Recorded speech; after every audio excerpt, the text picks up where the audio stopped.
Assalamualaikum warahmatullahi wabarakatuh. Alhamdulillahilladzi khalaqal mauta wal hayata liyabluwakum ayyukum ahsanu amala. Asyhadu an la ilaha illallah wahdahu la syarikalah. Syahadatan tunji qailaha min yaumina hadza ila yaumil qiyamah. Wa ashhadu anna sayyidana wa nabiyyana Muhammadan abduhu wa rasuluh al-mab'utsu likafatil ummah. Wassalatu wassalamu ala man la nabiyya ba'dah sayyidina wa habibina wa syafi'ina wa maulana Muhammadin sallallahu alaihi wasallam ibn Abdillah wa ala alihi wa ashabihi wa man tabi'ahum bi ihsanin wa mawalah. Amma ba'du. Pemirsa TV One di mana saja Anda berada, alhamdulillah Allah masih memberikan kita taufiknya sehingga kita masih mampu untuk menjalankan perintah-perintahnya dan mampu untuk meninggalkan larangan-larangannya. Saudara, 2 tahun belakangan ini dunia dilanda musibah dengan wabah bencana COVID-19 bertahun-tahun, dan sampai hari ini masih ada sebagian dari saudara-saudara kita yang masih terkena COVID-19. Sudah ribuan, bahkan ratusan ribu, bahkan jutaan di dunia ini yang meninggal dunia. Dan saudara-saudara kita yang muslim pun tidak luput yang terkena musibah wabah, yang meninggal dunia. Ditambah lagi belum lama ini ada musibah gunung meletus dan banyak saudara-saudara kita yang meninggal dunia. Persoalannya bukan masalah meninggal dunianya. Kalau masalah meninggal dunia, setiap yang bernyawa pasti akan merasakan mati.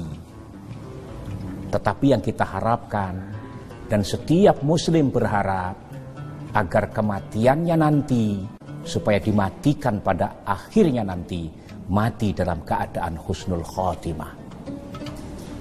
Saudara, Al-Habib Abdullah bin Alwi Al-Haddad dalam sebuah kitabnya Al-Iddikar wal-I'tibar, beliau meresume penyebab orang-orang matinya su'ul khotimah. Disebutkan dalam kitab tersebut, aktsaru ma yukhsha alaihi su'ul khotimah wal a'yadzu billah.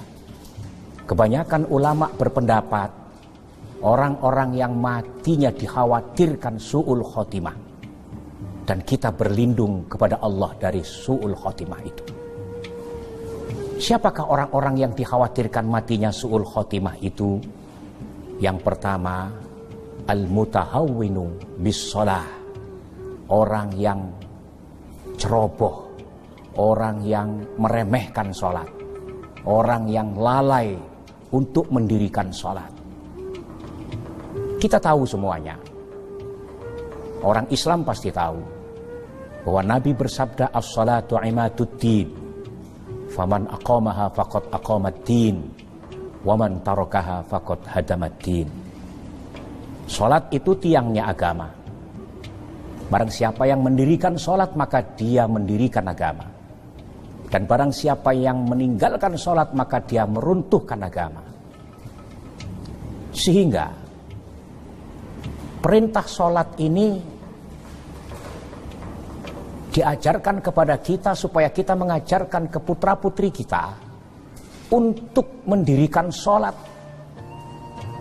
dari sejak dini.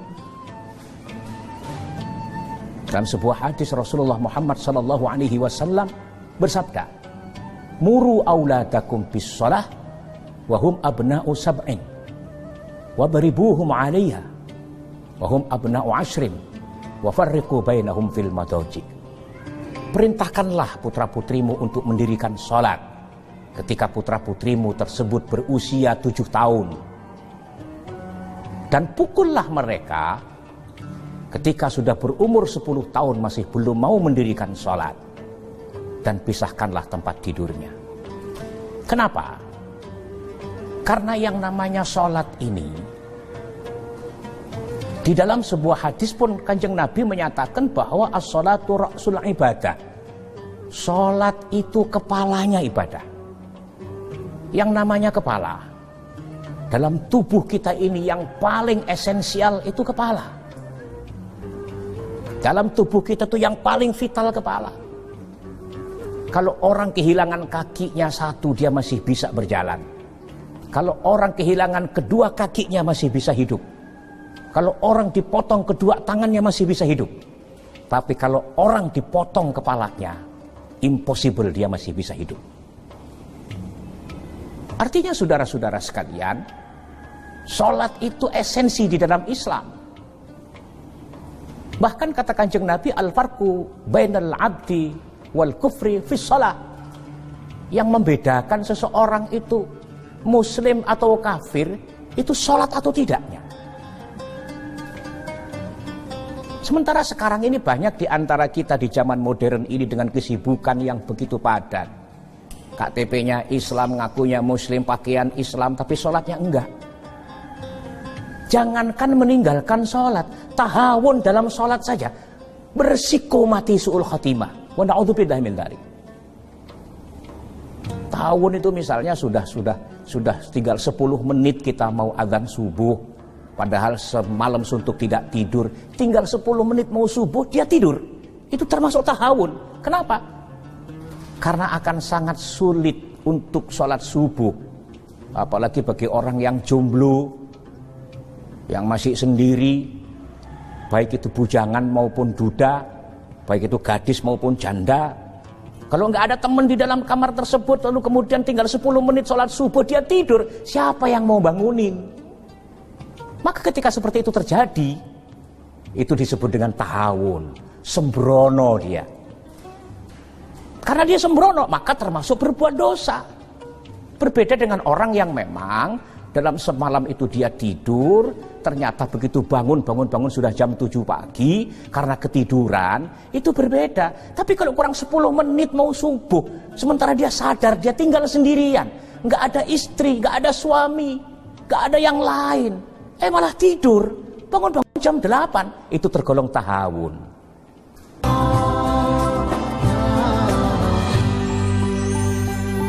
Celakanya lagi ketika dia tidak sholat, nggak ada perasaan berdosa, nggak ada perasaan bersalah. Orang kalau sudah meninggalkan sholat, kok hatinya nggak merasa menyesal, kok hatinya nggak merasa dirugikan, kok hatinya nggak merasa bersalah, ini tanda-tanda imannya mulai terkikis. Lama-lama dia akan terbiasa meninggalkan sholat itu. Awalnya ya seperti itu. Kelewat sholat subuh, begitu bangun jam 7, ya sudah lewat sholat subuh. Tapi dia happy saja, dia nyaman saja. Nggak ada perasaan menyesal, nggak ada perasaan sedih. Akhirnya menjadi terbiasa, besoknya nggak sholat lagi. Awalnya subuh dia tinggalkan, begitu duhur, sibuk dia di pekerjaan. Dia asik mengerjakan pekerjaannya. Tahu-tahu sudah sholat asar, azan kumandang untuk sholat asar. Zuhurnya dia tinggalkan. Kalau sudah subuh dia nggak sholat, nyaman dia tanpa penyesalan. Zuhur dia teruskan nggak sholat, nyaman tanpa kesedihan. Lama-lama dia akan terbiasa untuk meninggalkan sholat. Orang yang meninggalkan sholat dengan tanpa uzur syar'i, orang seperti ini terancam dan sangat berpotensi matinya su'ul khotimah. Na'udzubillahi min dzalik. Karena itu mari saudara-saudaraku sekalian, para pemirsa TV One di mana saja Anda berada, yang masih sholatnya belang telon, subuh sholat duhur enggak, asar sholat maghrib tidak, isya sholat subuh enggak. Mulai saat ini kita paksakan diri kita untuk selalu mendirikan sholat. Sekali lagi, orang itu terkadang untuk mendirikan sebuah kewajiban, meninggalkan larangan, itu harus dipaksakan dulu.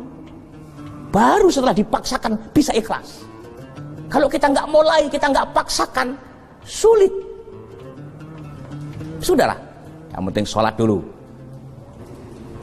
Soal perbedaan mazhab jangan dijadikan persoalan. Ini kadang-kadang kita mau sholat di masjid, takut nanti salah, takut nanti imamnya beda. Hanya persoalan-persoalan khilafiyah. Hanya persoalan-persoalan perbedaan mazhab. Terkadang kita sudah tidak mau lagi untuk sholat bersama berjamaah di masjid. Oh, imamnya pakai kunut, saya nggak pakai kunut, saya nggak mau jadi makmumnya. Oh, imamnya nggak pakai kunut, saya pakai kunut, saya nggak mau jadi makmumnya. Nabi mengajarkan shollu kama ra'aitumuni usolli. Sholatlah kamu sebagaimana kamu lihat saya sholat. Persoalannya kita hidup di zaman yang jauh dari Nabi. Kalau kita tanya semua pemirsa yang saat ini menyaksikan televisi, kalau saya tanya semua pemirsa yang saat ini nonton pengajian ini, saya yakin tak ada satupun yang pernah berjumpa dan melihat Nabi sholat. Karena itu jarak kita dengan kanjeng Nabi yang terlalu jauh itu, yang memang kita tidak pernah ketemu dengan kanjeng Nabi, sementara kita mengharuskan untuk sholat seperti sholatnya kanjeng Nabi, mau tidak mau kita harus ittiba. Kita harus ikuti imam-imam mazhab. Tetapi bagaimanapun juga imam mazhab itu bersifat ijtihad. Ijtihad itu kebenarannya tidak mutlak. Salah pun tidak mutlak. Oleh karena itu ketika kita berbedaan dengan mazhab, nggak perlu kita ribut. Kita boleh merasa benar, tapi kita tidak boleh merasa paling benar. Kita boleh menganggap imam yang kita ikuti itu benar, tetapi kita tidak boleh menyalahkan orang lain yang berbeda mazhab. Jadi kadang-kadang perbedaan mazhab jadi masalah. Lalu merasa diri kita paling benar. Lalu kita menyalahkan orang lain. Akhirnya nggak kompak-kompak. Masjid gede, umat Islam banyak, tapi sholat subuh cuma satu baris. Kadang-kadang cuma imam sama makmumnya doangan. Jadi itu terjadi di banyak-banyak hal itu. Di tempat-tempat yang lain, di tempat-tempat orang muslim, banyak masjid yang gede, bangunnya berlomba-lomba, mewah. Tapi giliran sholat jamaah, cuma imam sama makmum doangan. Kenapa? Kadang-kadang sering terjadi karena perbedaan mazhab antara imam dengan makmumnya. Padahal orang yang lalai untuk mendirikan sholat, orang yang sering meninggalkan sholat, bahkan sampai bertahun-tahun tidak sholat, sangat berpotensi matinya su'ul khotimah. Na'udzubillahi min dzalik. Itu yang pertama. Yang kedua, orang yang sangat berpotensi matinya su'ul khotimah adalah al-mudminu li syirbil khamr. Orang yang terus-terusan minum minuman keras. Ini sangat berisiko matinya su'ul khotimah. Bahkan kata kanjeng Nabi, al-khamru ummul khaba'ith. Faman syaribaha lam tuqbal salatuhu arba'ina yauman. Wa in mata wa hiya fi batnih mata jahiliyah. Khamr itu biang keroknya kejahatan. Khamr itu biang keroknya kerusakan. Khamr itu biang keroknya kemaksiatan. Ada orang membunuh, sebelum membunuh dia mabuk dulu. Ada orang merampok, sebelum merampok dia mabuk dulu. Ada orang berbuat maksiat, berzina, sebelum berzina mabuk dulu. Ummul khaba'is.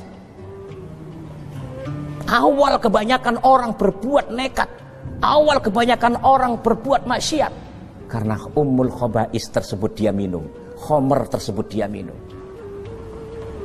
Faman syaribaha lam tuqbal salatuhu arba'ina yauman.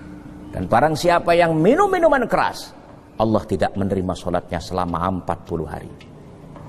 Wa in mata, dan jika dia mati, wa hiya fi batnih, dan khamr tersebut, wa huwa fi batnih, dan khamr tersebut masih berada di dalam perutnya, mata jahiliyah, mati dalam keadaan jahiliyah, alias su'ul khotimah. Na'udzubillahi min dzalik.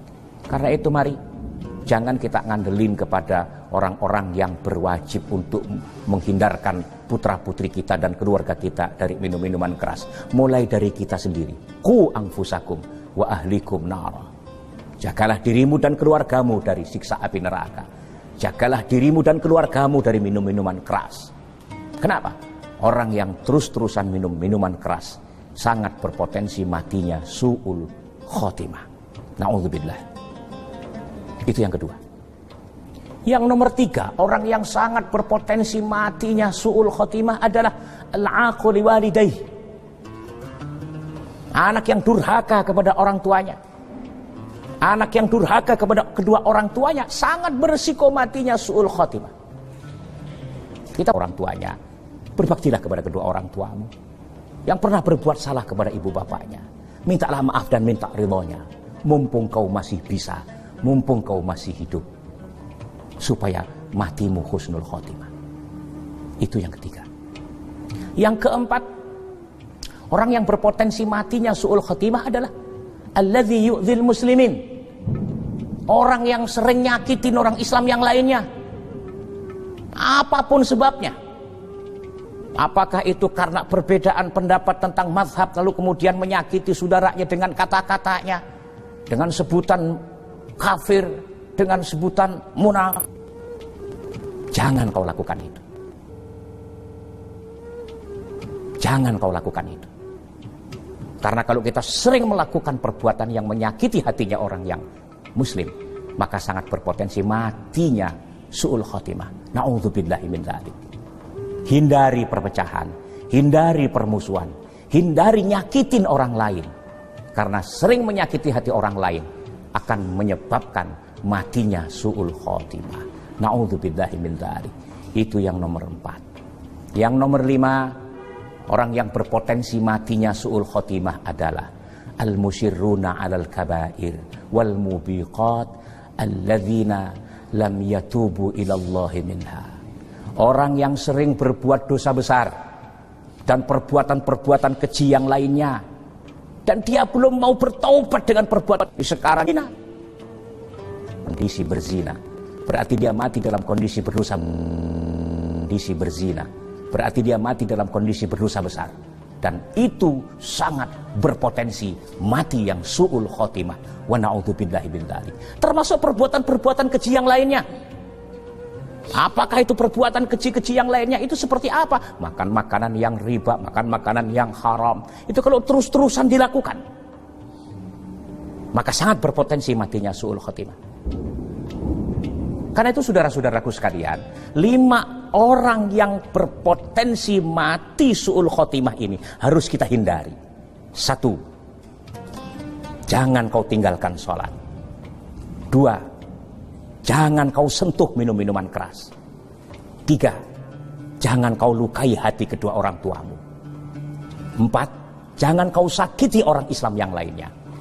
5, bertaubatlah dari perbuatan dosa besarmu dan perbuatan-perbuatan keji yang lainnya. Kalau 5 itu mampu kau hindari, insya Allah engkau akan ditakdirkan oleh Allah matinya husnul khotimah. Demikian. Mudah-mudahan bermanfaat. Mudah-mudahan kita semuanya dihindarkan oleh Allah dari hal-hal yang menyebabkan mati su'ul khotimah, dan Allah takdirkan kita mati husnul khotimah. Kurang lebihnya mohon maaf. Wallahul muwaffiq ila aqwamit thoriq. Wassalamualaikum warahmatullahi wabarakatuh.